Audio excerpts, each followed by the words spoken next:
Bienvenidos a Literal Radio, un espacio para analizar la realidad sin corbata y sin tacones. Literal Radio, un esfuerzo de Fusades. Iniciamos. Bienvenidos una vez más a Literal Radio, nuestro programa favorito de tertulia y el espacio de Fusades donde siempre hablamos sin corbata y sin tacones sobre distintos temas del desarrollo sostenible. Búscanos en X como @Fusades o en Facebook y YouTube como Fusades El Salvador. Conoce más de nuestra organización en fusades.org. En esta oportunidad vamos a explorar un tema de actualidad relacionado con la educación y la tecnología. Se trata de la alfabetización digital. ¿Sabían que la alfabetización digital no solo es aprender a usar una computadora o navegar en Internet? Se trata de aprender a vivir y a crecer en un mundo digital sabiendo usar la tecnología de manera inteligente, responsable y segura. De esto hablaremos hoy en Literal Radio y si quieren saber más qué implica estar alfabetizado digitalmente, acompáñennos en esta tertulia, pero antes escuchemos la frase del día. Esta es la frase del día en Literal Radio.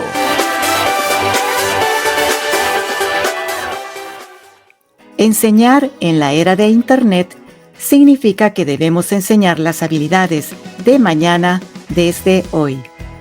Jennifer Fleming, académica estadounidense que ha trabajado en el ámbito de la alfabetización mediática y la comunicación digital.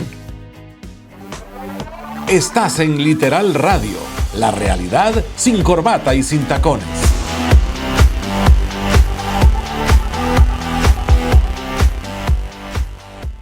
Para conversar sobre alfabetización digital en la educación moderna, hoy contamos con la participación de Antonio González Grez, cofundador de Competencia Digital Cero, asesor en tecnología educativa y coordinador del iFi Living Lab del Instituto para el Futuro de la Educación del Tecnológico de Monterrey.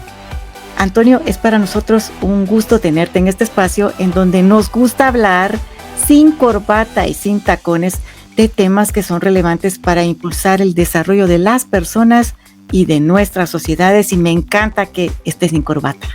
No, muchísimas gracias por la invitación y sí, efectivamente hacer honor al programa.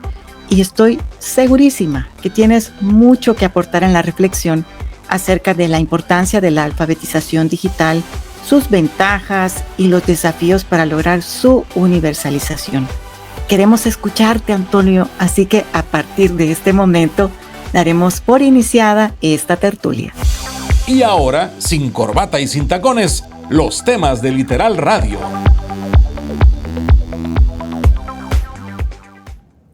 ¿Cómo defines la alfabetización digital en el ámbito educativo actual? Wow, bien, partimos con una pregunta que es bien interesante porque muchas veces se malinterpreta la alfabetización como una figura súper instrumental. Antiguamente, cuando inició Internet, se hablaba de alfabetización digital como la posibilidad de habilitar a una persona hacia el uso de un computador. Por lo tanto, las estrategias iban de carácter súper instrumental. Estas estrategias eran acompañar, ¿cierto?, casi mecánicamente cómo hay una sincronía entre lo que sucedía en la pantalla y lo que sucedía con el ratón y el teclado. Entonces, poco a poco fuimos como entendiendo las lógicas de aprender y lo que esto implicaba para los usuarios. La alfabetización ha ido como también cambiando e incorporando nuevos conceptos. La alfabetización hoy día es crucial para cualquier ser humano. Estamos inmersos en una cultura digital y esta cultura digital requiere que las personas puedan tener la capacidad ya no solo de poder usar un equipo electrónico, ya no solamente acceder por ocio a un determinado, artefacto electrónico, sino más bien ser conscientes de qué y cómo puede beneficiarme el uso de un dispositivo electrónico. Cómo yo con ese dispositivo electrónico puedo acceder a la red y cómo esa red ser consciente tanto de los riesgos como de los beneficios. Disminuir esos riesgos y saber sacar la mayor capacidad de recursos en torno a un beneficio que puede ser para mí y también para los míos. La alfabetización hoy día, entonces, no es solamente saber usar lo que está de moda, que hablamos de tanto de inteligencia artificial. La verdad es que no es eso. La verdad es que es cómo obtener los mejores beneficios de lo que está generándose en torno a la red. Alfabetización digital es saber colocarme en contacto con otros. Alfabetización digital es saber investigar a través de la red, es saber buscar trabajo, es saber buscar los beneficios, es saber comprar, es saber habilitarme en todos los ámbitos que convoca la cultura digital.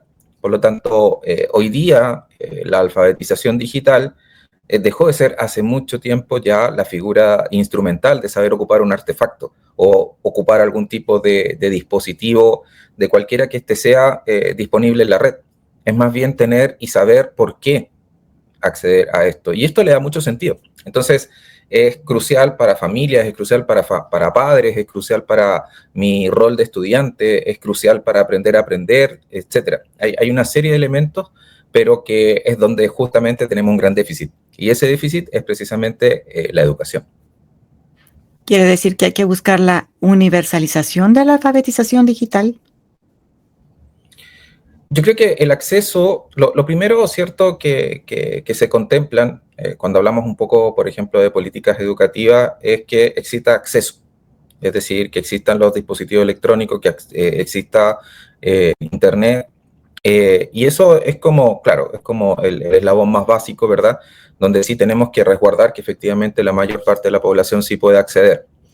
Pero tenemos efectivamente lugares de nuestra Latinoamérica que no están iluminados con Internet, porque son zonas rurales, porque son zonas muy difíciles de acceder con redes, y muchos de ellos, por ejemplo, hoy día están siendo cubiertos por tecnología que recién está ingresando. Fíjate que hace poquito estaba trabajando con un equipo de colegas en Bolivia, y muchos de ellos trabajan en zonas rurales donde no ha existido Internet, no ha existido. Estamos en 2024 y no ha existido Internet. Y recién ahora, gracias a esta Internet satelital, están accediendo y están generando estos espacios de conversación y de alfabetización.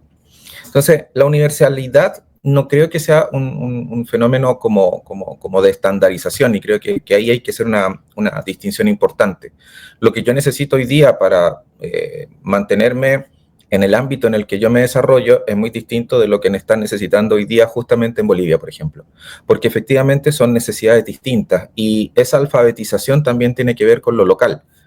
Tenemos que acceder al mundo global a través de esta gran red, pero también tenemos que atender eso individual, eso que me conecta con mi localidad, con las necesidades, con esa figura, digamos, de los deseos también que quieren las distintas comunidades de acceder a estas tecnologías. Entonces, en alguna medida, el acceso va a limitar también la capacidad que tengamos en términos de, digamos, más bien de limitar el foco de lo cultural, se hace presente también en los deseos formativos. Bueno, está diciendo que no es una moda, es una necesidad para poder insertarse en la sociedad y aprovechar las oportunidades. Pero, ¿por qué es tan importante fomentar la alfabetización digital desde edades muy tempranas? Excelente pregunta, porque en definitiva, una de las cosas que nos provee la red es una gran cantidad de conocimiento, de información y muchas cosas que nos van a permitir ir creciendo paso a paso. Esto es el acceso que hoy día tenemos a esta información a través de la red, es el momento más crucial que ha vivido la humanidad en torno al acceso. Esto es como multiplicar Alejandría en la antigüedad por varios X, porque efectivamente tenemos una gran cantidad de acceso y tenemos una gran capacidad de... Entonces, la educación en edades tempranas no es simplemente acceder al medio, es más bien para qué vas a usar este medio. Y en esto tenemos que preparar tanto a las familias, tanto a la educación preescolar, a la educación primaria, a la educación secundaria, incluso a la educación superior. Esto es un foco que tenemos que atender, porque en definitiva una de las grandes dificultades que se están dando hoy en día es que en muchos lugares, incluso en mi país, se está intentando prohibir esta figura de acceso a ciertos dispositivos electrónicos en el aula y en otros contextos. Hace poquito Australia también está promoviendo, una adolescencia sin redes sociales. Entonces, está bien, creo que en el fondo hay que tener un contrapeso, pero efectivamente es eso, es buscar un equilibrio. Y lamentablemente, como latinoamericanos, no nos podemos dar el lujo de no acceder a la información de punta, a la investigación de punta. No podemos evitar acceder para poder crecer. Entonces, los riesgos son claros. O sea, una dependencia, la nomofobia, hay una gran cantidad de elementos que juegan en contra, es verdad. Pero ¿cómo se evitan? No se evitan prohibiendo, se evitan educando. Y mientras más temprano seamos conscientes de nuestro aprendizaje y de cómo buscarlo y de cómo encontrarnos con la forma que más nos acomoda para aprender, la red ofrece muchísima capacidad multimodal para aprender. Pero eso lo tenemos que educar, no es a ensayo y error. Y estás mencionando un desafío importante, el equilibrio entre saber vivir en la virtualidad y la realidad, y las instituciones educativas deben de enseñar o estimular el aprendizaje, saber cómo hacerlo. Pero, ¿qué otros desafíos enfrentan las instituciones educativas al implementar programas de alfabetización digital? El primero es curricular. La inflexibilidad curricular que tienen las instituciones educativas de carácter formal produce este quiebre. Si nosotros, por ejemplo, pensamos en los currículum de Latinoamérica de los futuros profesores, que son el eje principal de cambio, ojo ahí, el mecanismo principal por el cual se puede beneficiar una población completa es preparando excelentes profesores. Y estos profesores, lamentablemente, si tú haces doble clic en las facultades de educación de toda Latinoamérica, tienen una asignatura, máximo 2, de tecnología. Y lo que es más triste aún, que cuando se revisa y se analiza cómo es que están siendo formados, es que efectivamente la parte de la tecnología es un accesorio y que esa parte accesoria es solo responsabilidad de esas asignaturas de tecnología. No es responsabilidad de epistemología de la educación. No, para eso está la asignatura de TIC. Yo no tengo por qué ver tecnología. Y luego, entonces, este conjunto y genera un resultado terrible. ¿Por qué? Porque, por ejemplo, en pandemia me tocó analizar este fenómeno y profesores que venían recién egresando, 26 años, 25, 26 años, estaban dentro de claustros de formadores que ya tienen 10, 15, 20 años de ejercicio docente. Por lo tanto, ¿qué sucedió? Los mayores, ¿cierto?, trataban de apoyarse en los más jóvenes para efectivamente hacer esta combinación de conocimientos nuevos y digamos, de los más modernos. Sin embargo, este recién egresado, junto con el de 30 años, tenían el mismo proceso formativo. No sabían utilizar la tecnología para enseñar. El más joven tenía mayores destrezas. Podía ocuparlo de mejor manera y más rápido, y probablemente resolvió más rápido, porque esa destreza le permitió acceder a una mejor práctica. Pero en su proceso formativo no tuvo oportunidades donde aprender a enseñar con tecnología derechamente. Y eso efectivamente es uno de los factores que incide de manera rotunda en perpetuar un formato de profesor que de alguna u otra manera visualiza la tecnología como un simple accesorio. Y eso es principalmente tapar el sol con un dedo y no ver qué está sucediendo en el contexto. Exacto, y quiero decir que no porque un profesor sea más joven y haya estado más expuesto al uso de dispositivos va a saber usarlo para enseñar. Exacto, es una cosa totalmente distinta. O sea, las facultades de educación tienen que embestirse de esto y tienen que todos empaparse para formar a futuros estrategas del aprendizaje. Finalmente es eso, finalmente hoy día ya no podemos seguir replicando las ideas de muchas otras personas que fueron muy importantes en la educación. Está bien, es importante, pero no puedo acuñar solo lo que se dijo en los años 60 en el año 2024, porque ese señor ya no existe, porque ese señor y esas ideas ya no vieron la evolución de todo lo tecnológico alrededor. Y eso no quiere decir que no lo tengamos que estudiar, sí, pero no podemos quedarnos solamente con esa parte más bien ideológica del proceso formativo. aunque a lo largo de la historia ha sucedido que los maestros siempre enseñan con la tecnología que tienen a la mano sobre los cambios que vienen a futuro. Eso siempre va a ser así. Quizá lo que hay que cambiar es la actitud y tener esa flexibilidad que tú señalas. Sí, sí, pero por eso te digo, o sea, hay tomadores de decisión, y esto es a nivel global, que no alcanzan a visualizar el beneficio de adoptar la tecnología como un aliado, como lo dice Microsoft, como un piloto, por ejemplo, hoy día con la inteligencia artificial. Yo puedo multiplicar la capacidad de abordar un grupo, por ejemplo, de 50 estudiantes gracias a estas tecnologías. O sea, cuando yo pienso, por ejemplo, en cuando hablábamos de la evaluación formativa en su génesis funciona súper bien en el papel. O sea, ¿qué dice? Yo quiero evaluar para entregar una calidad de feedback al estudiante para que mejore. Está comprobado que funciona, sin ningún problema, pero en grupos de 10, 15 estudiantes. La realidad de Latinoamérica no tiene 10, 15 estudiantes. La realidad tiene sobre 40, incluso 50 estudiantes, y hay otras exageraciones más, dependiendo de las aulas que correspondan. Entonces, ¿cómo un profesor le pedimos que haga evaluación formativa clase a clase, con 50, con 40 estudiantes? O sea, lo matamos. O se dedica a evaluar y entregar feedback y ya, o qué otra cosa más le damos como para ayudarlo. Entonces, hoy día, las tecnologías permiten justamente eso, permiten habilitar nuevos procesos. Yo puedo acompañarme, por ejemplo, de inteligencia artificial para crear nuevos tipos de evaluación, y puedo evaluar de manera multimodal, además. Es decir, yo puedo permitir que un estudiante entregue su evidencia de desempeño a través de un video, digamos, de una infografía o de un ensayo, o a través de un cuestionario. Son formas habilitadas para trabajar. Otro tema muy importante es la ética en el uso de la tecnología.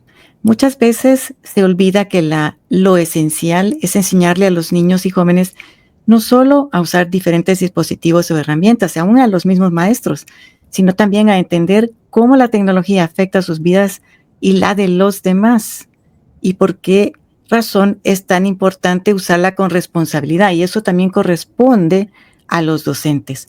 Pero, ¿sabes qué, Antonio? A propósito de este asunto de la ética en el uso de la tecnología, yo quisiera hacer la siguiente recomendación. Estar informados es importante y saber dónde informarnos aún más. Estás en Literal Recomienda. Estar informados es importante y saber dónde informarnos aún más. En esta ocasión, queremos recomendarte la nota de política pública Inteligencia Artificial en Educación, implicaciones pedagógico-éticas en su uso, elaborada por el Departamento de Estudios Sociales de FUSADES. La inteligencia artificial ahora está más presente que nunca en la vida cotidiana. Los sistemas educativos no están al margen de esta realidad y experimentan un creciente interés por la inteligencia artificial asistida, aumentada, autónoma, al emplearla dentro y fuera del aula, en laboratorios de ciencia y de tecnología, en las aplicaciones educativas, exposiciones y certámenes de robótica, en cursos libres y diplomados para directores y docentes, en la creación de carreras emergentes y tantas otras actividades. Por tanto, en esta nota de política pública, se trae a cuenta cuáles son las competencias en inteligencia artificial que los docentes y estudiantes deberían desarrollar y los principios éticos que deben considerar para su uso efectivo. Puedes descargar el documento o verlo en fusades.org buscándolo con el nombre Inteligencia Artificial en Educación, implicaciones pedagógico-éticas en su uso. Seguimos con Literal Radio, la realidad sin corbata y sin tacones. Estás escuchando Literal Radio. Ya volvemos.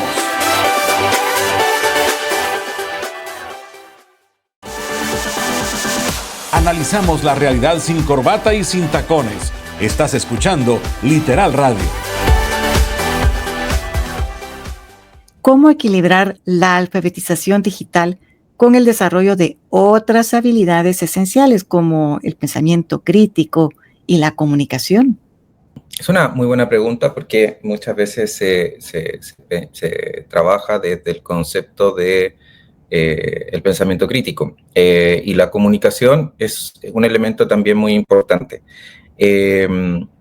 Primero voy a abordar esto del pensamiento crítico. Creo que el pensamiento crítico se queda pequeño, ¿ya? En el sentido, digamos, que tiene como una connotación hacia una cosa como impropia, digamos, del quehacer humano. La verdad es que el pensamiento crítico está en toda la toma de decisiones, pero me gusta más hablar de un concepto que se ha acuñado acá, por ejemplo, en el TEC, ya es esta de Edgar Morin, que en el fondo plantea más bien el pensamiento complejo.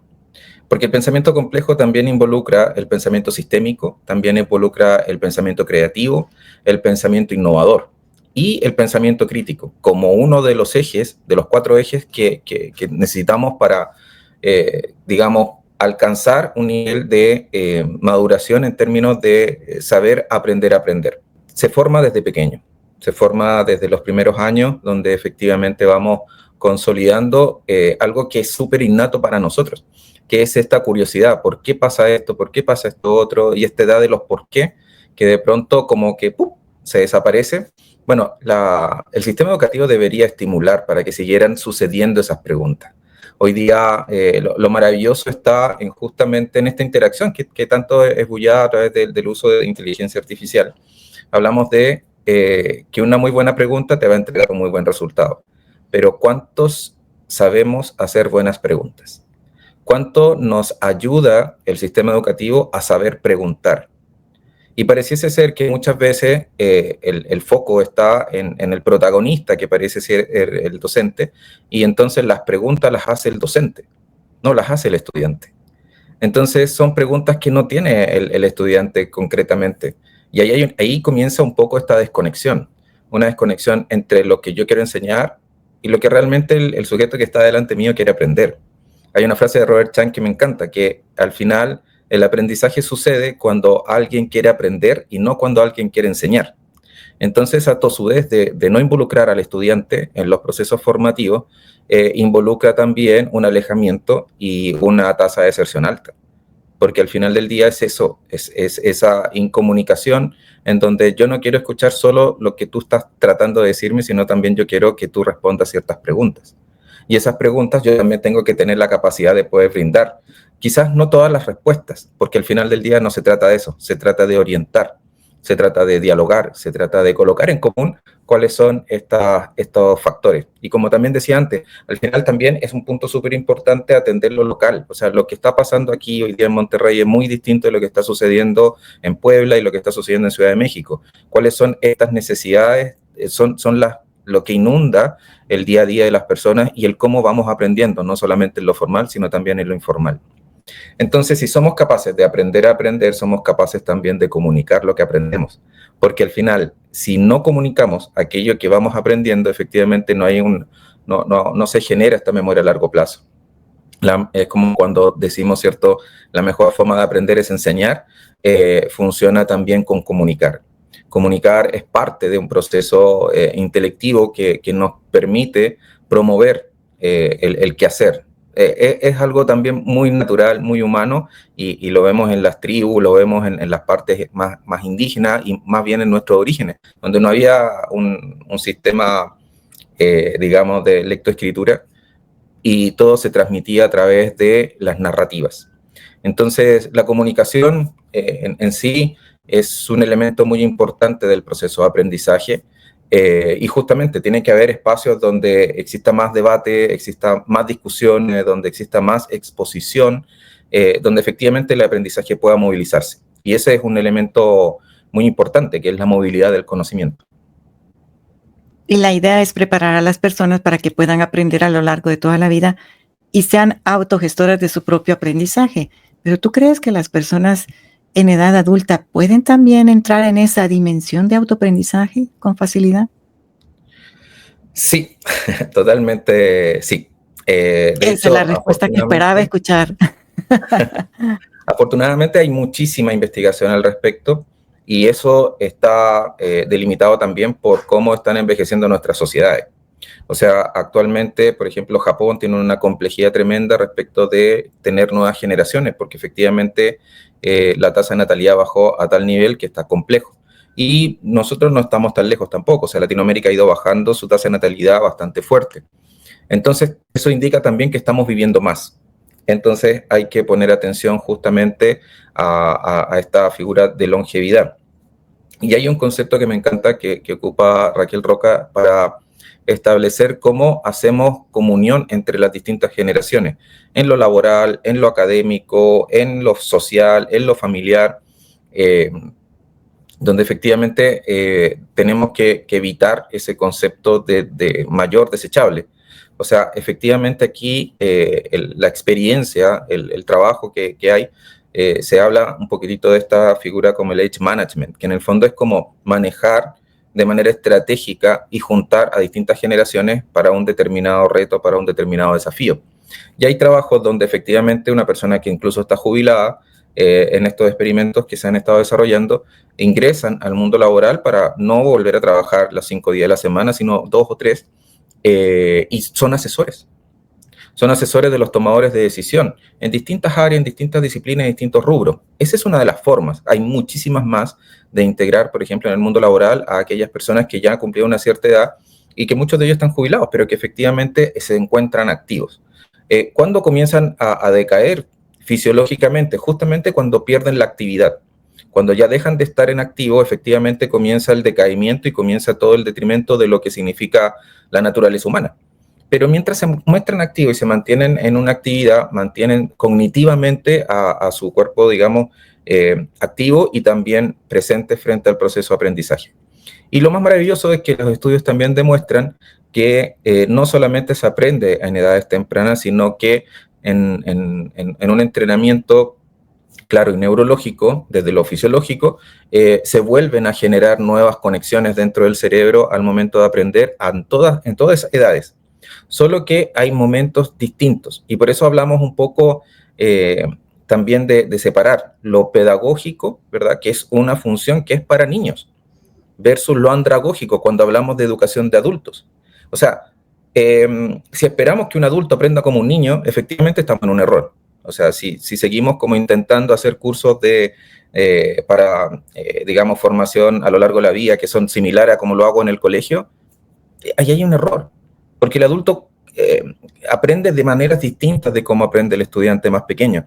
Y eso en el fondo es parte de lograr un poco esta figura en el cual las personas siguen aprendiendo a lo largo y ancho de la vida. Y ese es un fenómeno muy bonito que afortunadamente está ya demostrado. Ya efectivamente esto de que solo se aprende en edades tempranas y solamente los niños son los que tienen esta capacidad como esponja que se habla, ¿cierto? Como desde lo común. Afortunadamente hay mucha base científica que nos demuestra que efectivamente el cerebro sigue conectándose y sigue creando conexiones a la medida que va pasando el tiempo y esto efectivamente le permite ir creciendo de manera significativa, con el estímulo suficiente, con las herramientas adecuadas y con el estímulo también que está adecuado también a sus capacidades y a su edad y a su maduración. Y esto es sumamente importante porque realmente Latinoamérica y países como El Salvador son poblaciones que están envejeciendo muy rápido y no podemos pensar que no pueden entrar en esto de la economía que se llama plateada, preparándolos también para usar la tecnología y entrar al mundo laboral. Pero entonces pensemos ahora qué cambios a nivel de políticas educativas serían necesarios para mejorar la alfabetización digital desde la educación formal en las escuelas y desde la educación no formal para los adultos. A ver, voy a partir de atrás hacia adelante. Lo primero en política es precisamente flexibilidad laboral. Creo que efectivamente ahí hasta la paternidad responsable, parental masculina, requiere de esta flexibilidad que efectivamente nos permite también hacernos cargo desde esa construcción social que implica que haya igualdad y equidad en los géneros. Sucede lo mismo en términos de edades para acceder al aprendizaje. Yo, en ese sentido, creo que las políticas públicas tienen que buscar la posibilidad de que las personas también se vayan potenciando y vayan descubriendo sus propios talentos. Para que eso suceda, efectivamente, tengo que generar espacios para que puedan estar dentro del espacio de lo laboral y no esperar que la persona estudie de noche, que después de una jornada extensa laboral genere un espacio para poder estudiar y que además lo vincule dentro del sábado y el domingo y finalmente la persona no tiene vida.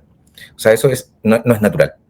Entonces, efectivamente, tenemos que buscar los mecanismos para que las entidades, las empresas, y hay muchas de ellas que se están ya, digamos, vinculando a estos procesos. Entonces, eso hace que efectivamente yo conciba, ¿cierto?, una plenitud del ser humano, y ese ser humano pleno es muchísimo mejor en rendimiento. Y eso es una figura bastante lógica. Sin embargo, intentamos pensar que la jornada laboral de 8 horas o más es lo que debemos hacer. ¿Pero por qué? Si ya llega un momento en cual la persona se sature, ya no te está rindiendo lo que tú crees que te va a rendir, desde la perspectiva del empresario. Y desde la perspectiva de las personas también, creer que no, esto ya no es para mí, creer que no aprender, o sea, que yo ya no puedo aprender, para mí es muy difícil, no tengo el tiempo, no tengo esto otro, etcétera, etcétera, no tengo los recursos. Creo que hoy día, por ejemplo, justamente lo que hablábamos hace un momento, la red ya te ofrece muchísimos contenidos de cómo prepararte. O sea, Coursera, por ejemplo, está lleno de diplomados y cosas que, claro, si tú estás buscando el aprendizaje, entras gratis. Si ya quieres el certificado es otra cosa. Pero para acceder al aprendizaje como tal, ya está. O sea, está disponible. Y desde la figura más formal de la academia, del sistema educativo, claramente aquí necesitamos, yo insisto en esto, y aunque sea majadero y de repente no gusta mucho, pero las facultades de educación. O sea, las facultades de educación deben dejar de ser elementos ideológicos. O sea, aquí tenemos que pensar cómo estratégicamente un profesor se va a vincular con la empresa para ofrecerle una mejor oportunidad al estudiante de aprendizaje.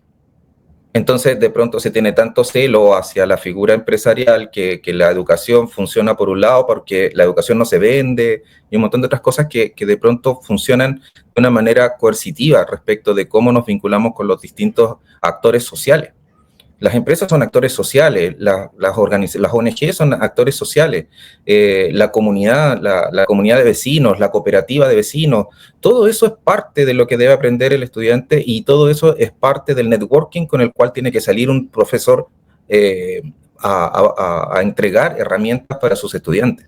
No puede quedarse solamente en una sala de clases, ya eso de verdad que es bastante limitante sobre las capacidades que podemos ofrecerle a las nuevas generaciones si no hacemos que este profesor efectivamente cumpla con un rol social muchísimo más activo. Antiguamente, cuando no sé, en los años 60, se hablaba, por ejemplo, de esta figura donde un profesor podía ser como un referente de la comunidad.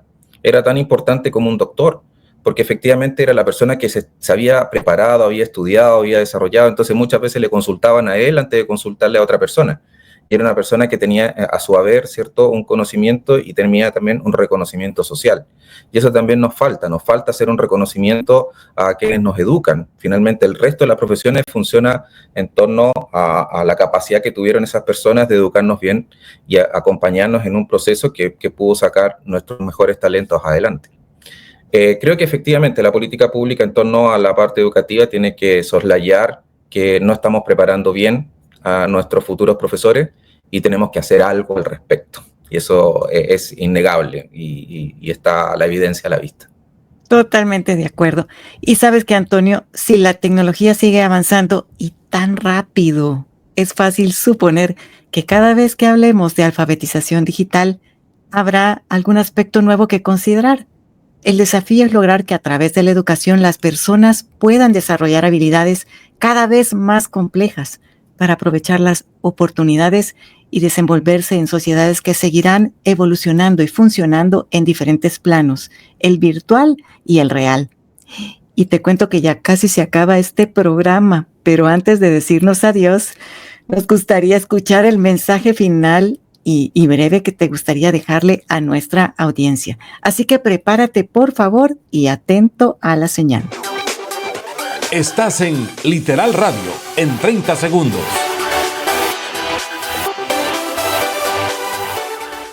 Amigos y amigas de Literal Radio, y ahora, todos, sin excepción, a centrar nuestra atención en el siguiente mensaje. Mi saludo muy grande a cada uno de los que se dedican a la educación y que entreguen momento a momento, día tras día y segundo a segundo toda su pasión por ayudar a los demás y que crezcan en sus capacidades. Te agradecemos realmente por compartir tu perspectiva acerca de la alfabetización digital en la educación moderna. Y nos ha quedado claro que de todos nosotros depende aprender a usar la tecnología con sabiduría. Y gracias a ustedes, amigos y amigas de Literal Radio, por haber estado muy atentos durante esta tertulia y sintonizarnos todos los martes y jueves a las 12 del mediodía a través de Radio.105 en 105.3 FM del dial o por escuchar este programa a través del espacio de Literal Radio en las plataformas de iVoox y Spotify. Les recuerdo que Literal Radio ahora está en el canal de YouTube de Fusades El Salvador. Por favor, suscríbanse y ayúdennos a compartir los fascinantes programas de Literal Radio con el resto del mundo. En Literal Radio estamos comprometidos con motivarte a pensar y actuar en favor del desarrollo sostenible y el bienestar de las familias salvadoreñas, porque al igual que tú, queremos convertir a El Salvador en el mejor lugar para vivir, trabajar y prosperar. Literal, así quedamos. Esto fue Literal Radio, donde la realidad se analiza sin corbata y sin tacones. Una producción de Fusades. Si desea escribirnos, hágalo a literalradio@fusades.org. Hasta la próxima.